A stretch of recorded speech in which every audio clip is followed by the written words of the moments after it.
Hi, this is Meg Lightheart from megalightheart.com, and today I'm going to show you inside my brain, my messy brain, where I've created systems that help me get stuff done. The aim of today is to not recommend the systems that I use. My aim today is to get you to go, what are your preferences? How do you wish you could work? And if you're an employed person, then obviously there are constraints around that. If you're someone who leads a team or an organization, there are constraints around that. But there's also a bit of flexibility in terms of the way that you organize the times when you are working on your own. Those are really the times that we're thinking about. And it's worth really thinking about, God, I wish I could do it this way. And then seeing how much you can make that happen. I'm lucky enough to run my own business. I'm a business of one person. My main paid person is an accountant, and apart from that, I do everything else. And so I have to wear lots of hats, but I also am lucky enough to be in control of my time, unless I'm seeing clients, either on site for culture. Consulting or seeing coaching clients, then I get to choose what's happening. And I've realized that a couple of things really work for me. Progress really works for me. Knowing when I'm done for the day really works for me. Variety really works for me. I know that there are other people who much prefer chunking things in much bigger chunks. That's not me. If you are someone who really loves diving in and like being inside a thing, you might be what's called an intensive, in which case you need to check out my friend Leela, Leela. Their last name is Sinha. They do a whole bunch of work around intensives, and it's probably a bit different than the approach that you're going to see today. So I'm going to show you a bunch of stuff that's actually really private to me, but might help you think things through. I love progress boxes. And if you scroll way back in my Facebook or maybe Instagram, you'll find when I wrote my book and when I edited my book, I counted the number of pages that needed to be written, and I coloured in something for each page. When I was editing the book, I wrote out the number of pages and coloured in a square for each one that I'd edited, and worked out the maths of, if I'm going to have it edited by this point, this is how I'm going to need to do it. This is the middle of my chart for processing my bank statements to go into my accountants. These were the numbers that were on the bank statements, and each time I did one, I coloured one in. I love progress charts. Going back to what was happening earlier on in the year, I was looking at the different parts of work that I needed to be focusing on every day, and did this, which is something I come back to again and again. I move away from and come back to, but it's something that's been working for me for years. So there's admin. There's marketing and outreach, which is what I think of as resonance momentum. There's creating content, and there's social media. And each one of those has a 10-minute section next to it. And I decided, because there were no other things happening that day, that I do 4 sections. And then I'd also I've been doing some experimenting with digital minimalism, which I think I'll do a set of videos on. And I wanted to make sure I was doing language, I was running, I was meditating. I'm trying to do this in reverse with my finger. Doing something for household, reading some news, reading books. And then there was some lists here. Very quickly, those categories got expanded. So that was the 3rd of Feb. By the 14th of Feb, they'd expanded to outreach, writing videos, social media, editing and subtitling content I produced, working on my podcast, and we're looking to move to Manchester. So I was going, can I do some things every day to do that? And then at the bottom there's a list of stuff that fitted into some of those categories. And I love I'll set a timer on my phone for 10 minutes. I do 10 minutes of that. As soon as I stop, as soon as the timer goes, I stop.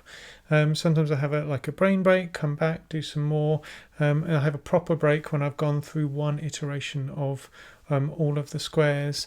My family get used to me saying, "Oh, I did a whole set of squares today," and the thing I like about it is it really fits my style, which is variety. And it also means often I'm in the middle of something, which means when I come back, I can just dive in. And even things that I dread, like doing my accounts, going through the bank statements, can be done really. I only have to do for 10 minutes, and I feel like I can do anything for 10 minutes.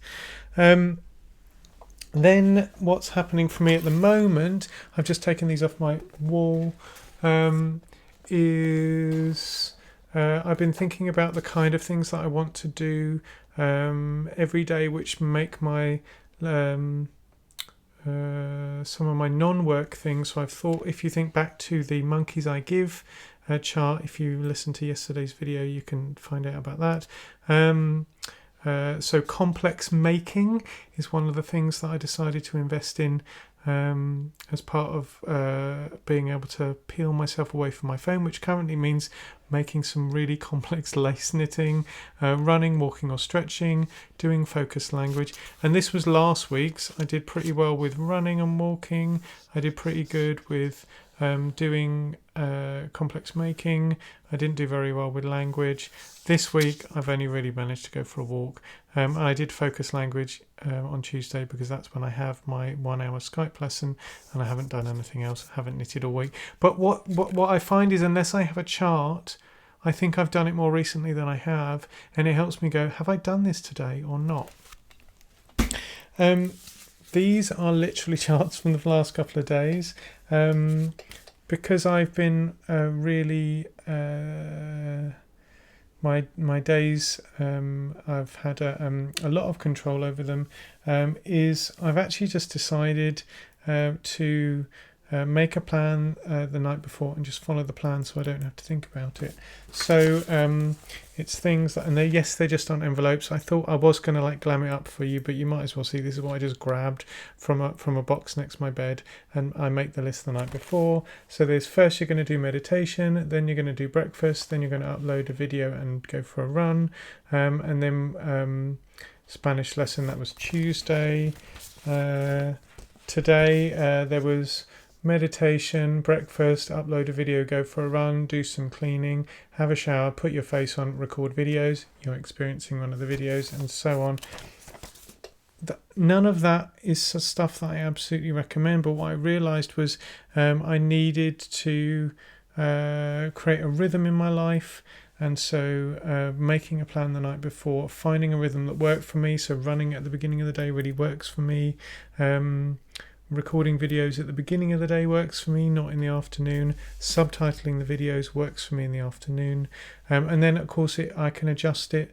I've got a couple of calls this afternoon, so that means that I can make sure those are in and look at what needs to come out or get put in. So think about and also I want to be clear, these things change all the time for me. There are things that I do for 2, 3, 4 weeks, and then I go, this isn't working anymore, and I choose something else, and sometimes I go back to an old system. So for me, I find that I need variety in my variety in order to keep my attention. Sometimes I'll have really busy weeks where I've got loads of coaching clients or loads of on-site stuff, and that means that I have a difference for a day when I'm at home all day or a day when I've got loads of appointments. But think about your preferences. Think about, are you someone who loves diving in? What are the areas that you want to make sure that you're covering and you're making progress on? Are you someone that likes progress? Are you someone who likes things to be much more fluid and floating? Would it help for you to have a pack of index cards and then randomly choose one? Would it help to have them in front of you and then tune into your energy and go, what's right for me right now? Do you want to have a list of the one thing that you really want to get done, and then the possibilities of others? What's the thing that works for you? And create a system that works, because so much of our the information that's out there is for people who think in a very, very specific way, and I bet that's not you.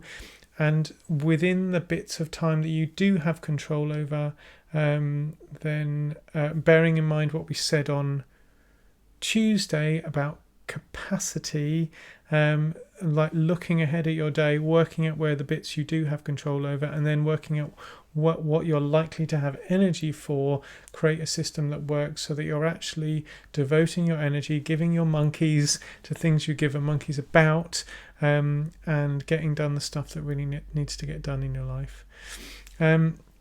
So yeah, make your own system and like remake it and remake it and remake it is my advice.